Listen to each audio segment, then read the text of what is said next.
Hi writers, welcome back to writing this week. Take a minute to pause the video and go get your book that we started yesterday about pets and grab a pencil and I'll be right here waiting for you. Okay writers, now that you have your things, we're ready to start our book. Yesterday we worked on page 1 about pets. We wrote about fish. Okay, there's our fish bowl with our fish inside. I'm going to flip to the next page so we can work on page 2 today. We talked about lots of different pets that we could have, and lots of you have also have lots of pets at home. We know some of the pets that we can have are fish, like we wrote about on our first page, cats, dogs. I know Miss Manita shared with you all that I have lots of cats and dogs at home. I know lots of you have bunnies and hamsters and guinea pigs. There's lots of different animals that we could have as pets. So for my page 2, because I have lots of cats at home, I'm going to draw my page 2 about cats. If you have a different pet in mind that you want to draw about today, that's okay too. Or you can do page 2 with me about cats. If you're going to draw a cat, you can follow along for the drawing, or if you're drawing a different animal, you go ahead and start your animal and come back to join us for writing. Okay, friends, so the first thing we're going to do, I'm going to draw a round circle for the cat's head, okay? And then I'm going to give them 2 pointy ears on the top. I just did 2 triangles. And then inside his ears, we're going to do another smaller triangle so we can add a little detail for the inside of the ear for our cat. See how I put 2 smaller triangles inside? All right. Next, let's do 2 eyes. Just 2 little circles. Okay.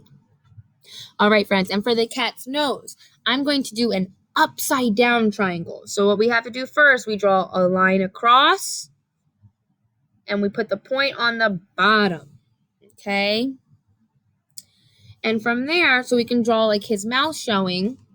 On the bottom from the nose, I'm going to draw a line going out this way, and I curved it. And then a curved line going out the other way. So now it looks like our kitty has a mouth on the bottom of his nose. And cats, they also have those little hairs that come out near their nose and their mouth. We call those whiskers. I'm going to give my cat 3 whiskers on each side. See those little lines that I drew? Okay. All right, friends, next, let's give the cat a collar. If it's a pet, usually we put collars on our cats and dogs. So I'm just going to, at the bottom of the head, I'm going to put a little rectangle, and that's going to be like my cat's collar. Okay? All righty. So then we're going to start the body now. On each side of the collar, we're just going to put a curved line like this. And then one like this, but don't connect the bottom. See how I left it open? Don't connect it. Okay. Then, friends, we're going to do kind of like we're making the letter U. Watch what I do. I'm going to make one right here and one right next to it. It's like we just made a tall uppercase U. Swoop, swoop, just like that. All right, and we can fix these lines, make them connect. All right. And then I'm going to put a line right here in the middle to kind of connect it to make it look like his body. Made a mistake, it's okay. You can always erase. Alrighty, friends. Now I'm going to give 2 little ovals on each side of the back. So it looks like that our cat has some back paws. Like he's sitting down. Here are his paws. He has his 2 front paws, those U's. And then we did 2 little like ovals or circles are okay for his back paws. Okay. And then I'm just going to add 3 lines on each of the paws so it's a little bit more detail. So it looks like he has little cute little toes. All right.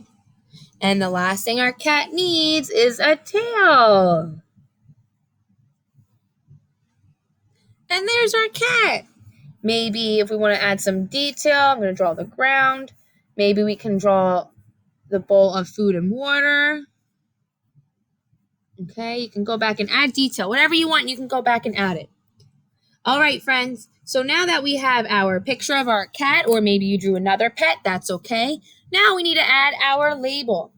And today, boys and girls, there's something really important that we have to remember as good writers. We can use things to help us when it's time to spell words. Most of you at home should have an alphabet chart, okay? And good writers, we can take out our alphabet chart when it's time to do some writing to help us listen for the sounds. So, boys and girls, let's get ready to label our cat. We're going to stretch out the word cat. Cat. Well, I know that sound is actually 2 letters. Maybe if we look at our alphabet chart, it would help us. Let's see. Well, I know K says k and C says k. But oh, wait a minute. On our alphabet chart, and when we do quick drill, the C has a cat. So cat must start with the letter C. K, cat. Do you see how our alphabet chart just helped us figure out which letter to choose, C or K? I went with C. Let's keep stretching. At. Cat. Friends, I think I hear a word pattern in there. Ready? At. I hear at the end. That's A-T. At. Cat. Now we've labeled our cat. Good job, friends. Don't forget, pause the video if you need more time. We can also go back and label the bowls or food and water. We could label the cat's collar. We could label so many things, friends. Don't forget to use your alphabet chart when you add more labels. Okay, let's write our sentence. On our first page, we wrote, I like the fish. How about we write the same thing on our next page? I like the cat. Excuse me. Okay, so we'll start with that. I'm going to write in marker so you can see a little bit better. We always start with an uppercase letter. I, finger space, like,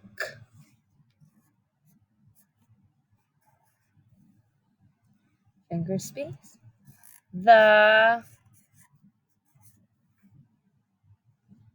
finger space again, cat. And I know how to spell that word because we just wrote it in our label. All right. Oh, and we can't forget the end of a sentence always gets a period. I like the cat. All right, writers, don't forget, pause the video if you need more time to write. Go back and make sure you're adding more detail like we talked about yesterday, adding detail, adding more labels, and use your alphabet chart, friends, okay? Find that alphabet chart at home to help you when you're stretching out your words and writing. All right, writers, when you're done with your second page, take a picture on Seesaw to show your teachers your page and keep your book in a safe place. And I'll see you tomorrow so we can work on page 3. Happy writing.